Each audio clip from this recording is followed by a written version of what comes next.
ज्या बँकवेजमध्ये अशा प्रकारचे आर्टिफिशियल फुलं वापरले जातील त्यांनाही त्या संदर्भात दोषी मानलं जाईल। मला वाटतं पुढे जाऊ माननीय मुख्यमंत्री महोदयांनी उत्तर दिले आहे, पण याच्या बाबतीत योग्य तो खुलासा केलेला आहे। परंतु अडचण अशी, आता आपण गेले 15 दिवस वेगवेगळ्या लग्नाला जात आहे। आता आपल्या नजरेस आले असतील लग्नाला जाताना किती ठिकाणी लागलंय।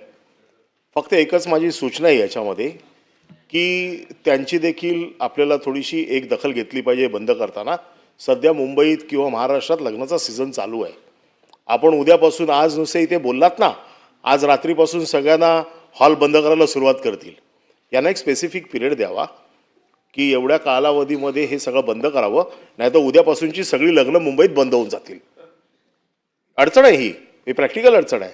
कारण नाहीतर आजपासून मुंबई महानगरपालिकेचे अधिकारी सुरू होतील की आणि आमच्या नावाने बोंबाम करतील, केटर सगळे आमच्या नावाने सुरुवात होतील, एकतर दर वाढवून टाकतील सगळे किंवा आणखीन काहीतरी भानगडी करतील। त्याच्यामुळे तुम्ही एक विंडो पिरियड द्यावा त्यांना की एवढ्या पिरियडमध्ये तुम्हाला हे सगळं बंद करावं लागेल आणि त्याच्यानंतर जो कोण करेल त्याच्यावरती तुम्हाला कठोर कारवाई करावी लागेल।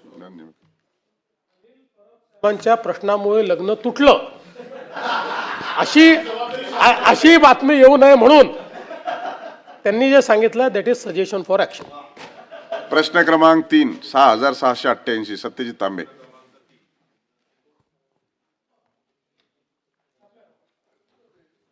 सर्वप्रथम मी तर या प्रश्नाच्या निमित्ताने सभापती महोदय, कारण हा सौर ऊर्जेशी संबंधित, त्याच्या प्रकल्पांशी संबंधित प्रश्न असल्यामुळे मी सरकारचं आणि विशेष करून माननीय मुख्यमंत्री देवेंद्रजी फडणवीस साहेब यांचं अभिनंदन करतो की शेतकऱ्याला दिवसा वीज देण्याच्या उद्देशाने आणि त्याचबरोबर क्लीन एनर्जीच्या एका उद्देशाने सौर प्रकल्पांच्या बाबतीत महाराष्ट्राचा एक घोडदौड सुरू झालेली आहे आणि जोरात असे सौर प्रकल्प संपूर्ण राज्यभर उभे राहत आहेत। त्याबद्दल सर्वप्रथम मी अभिनंदन करतो। किंबहुना माननीय मुख्यमंत्री तथा ऊर्जा मंत्री देवेंद्रजी फडणवीस साहेब यांचं नाव हे इतिहासात सौर क्रांतीसाठी महाराष्ट्रातल्या कायम घेतलं जाईल अशी परिस्थिती आज राज्यामध्ये निर्माण झालेली आहे।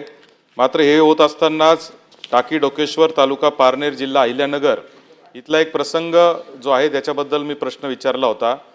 अर्थात विभागाने हे खरं नाही असं उत्तर दिलेलं आहे, कारण विभाग ही गोष्ट मान्य करू शकत नाही की खाली काय परिस्थिती निर्माण झालेली आहे। परंतु माझं मंत्री महोदय आपलं लक्ष याकडे वेधायचं आहे का ही प्रश्न आज आला हा मागच्या 4-5 महिन्यापूर्वीचा आहे, डिसेंबर 2025चा आहे। पण कालच आमच्या संगमनेर तालुक्यात पारेगाव या गावामध्ये जिथे आम्ही हजारो झाडं लावले आणि तिथं एक मोठी जागा वृक्षारोपण करून उभी केली होती, तिथे आवदा कंपनीनेच त्यांना जागा ताब्यात मिळत नाही म्हणून पोलिसांचा बंदोबस्त घेऊन ती जागा ताब्यात घेण्याचा प्रयत्न केलेला आहे। आता सुप्रीम कोर्टात ते गावकरी गेले होते आणि कोर्टाने त्यांना निर्देश दिले की झाडं न तोडता जे करता येईल ते करावं। आता गावाची मागणी अशी होती की झाडं तोडायचे ठीक आहे, समजा त्या आवदा कंपनीने 4.5 कोटी रुपये CM साहेब ते सामाजिक वनीकरणकडे जमा करून ठेवले, त्याच्या अगेन्स्ट जे तोडायचे त्याच्या